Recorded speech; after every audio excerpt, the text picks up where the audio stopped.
Okay, we got it. I forgot the rear brakes don't work.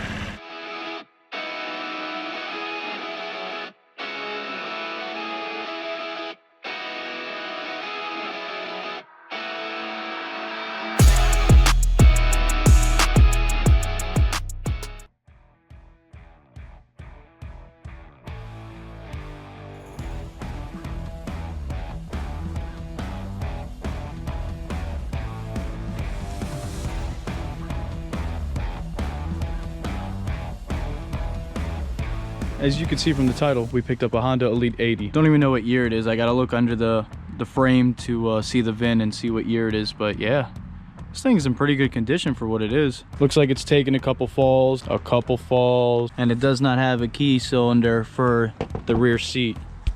It's okay because I found a fix for it. That's it. She lifts open, and we got a decent battery in there. We got a battery tender on there to make sure, you know, keep it up there. Gas tank, ew.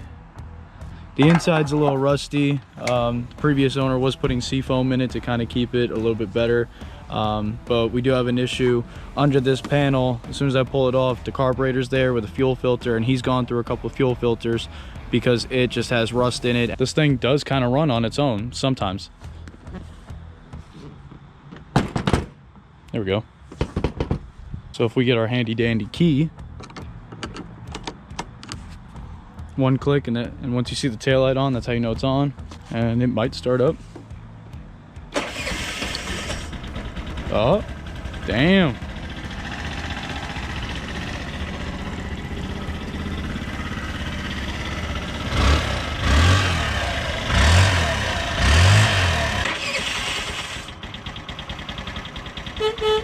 She's ready to go.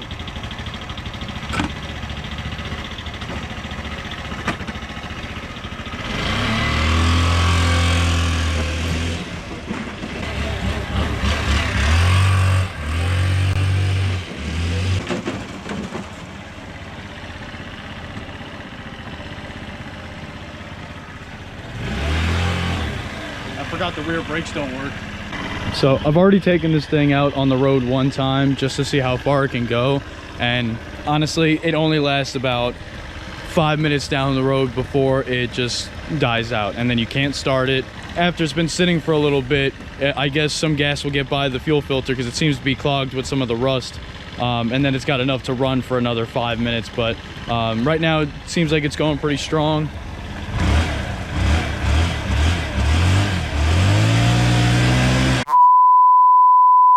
Horn works, so it needs a little bit of love here and there. Oh, almost there. Did we get it? Almost there. Burnouts for days.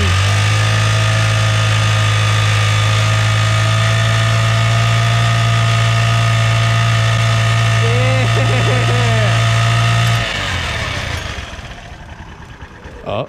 Oh, she died. She start up again?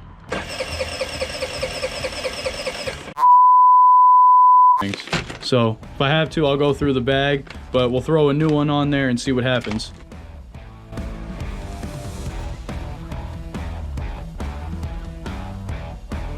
Yeah, so we definitely got something else going on with the carburetor because it's leaking. I'm debating on pulling the carb, but it doesn't look very doesn't look easy to pull out, so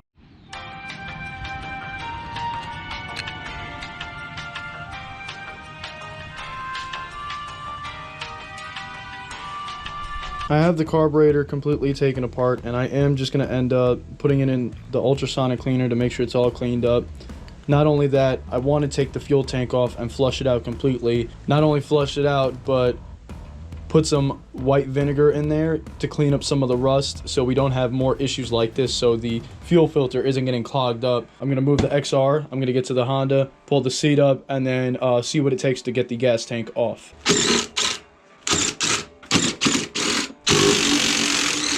And 4. Last one's always a problem. Let's see, that's not budging at all. Let's see what the gas tank. Gas tank moves, but we still need this to move to get the space to get it out. So we got another bolt here, another one on the other side. I think that might take the whole box up. 1 and 2. All right, so now we got some movement. Yeah, we got it. Well, you can sit just like that. You can leak, you can do whatever you want. Look how full that was, and that wasn't even, I didn't even get to run it. That was just whatever came from the gas tank. See, that's no good. It's pretty full. So this gas is honestly no good. And it's really brown from, yeah, look how brown it is from the rust. So this is probably really helping it too, the fact that there was seafoam and high test gas in here, but all of this gas is realistically no good. All right, so we got the gas tank inside the shed. Both lines are closed off with the vice grips. All right, close that up. Wasn't able to fill it up, but most of it is good. I'm gonna let this sit for about a day or two, and when we come back, when we pour all that out, most of it should be out. I wish I did buy another one just so I could really make sure it was full, but now since we pulled the gas tank, we pulled the carburetor off, and we're gonna get that cleaned up. We're gonna come back to the gas tank all cleaned up. I'm gonna let it sit for a couple days, and we should be able, next video, to put it all back together and see if this thing can run without having to die in 5 minutes or just be getting clogged up by the fuel filter. We definitely need rear brake pads, but we're not going to care about that until we can get this thing running and basically reliable enough to where I can take this to the gas station, park it, go get something, come back, start it up, and ride back home. I appreciate y'all watching this. If you like older projects like this, let me know. I try to pick up quick and easy and cheap projects like this because Honda, especially Honda, as long as you got spark, fuel, and oil, there should be no reason why it won't run. Even if it smokes, it'll run. Stay tuned to my XR100 series. I'm building this one, giving it some time. We're gonna do a whole new top end, big bore kit, timing chain, everything. Just cleaned up and stripped the plastics on this one. I got this rear rack from an older XR100 that I picked up about 4 months ago. Just did a chain and sprocket kit. So if you guys need to know how to do that on basically any dirt bike, go ahead and click this video right here. I'm probably gonna ride this a little bit today. Can't really ride this one. And if y'all want to keep seeing this one going, let me know in the comments. I'll catch y'all later. Peace.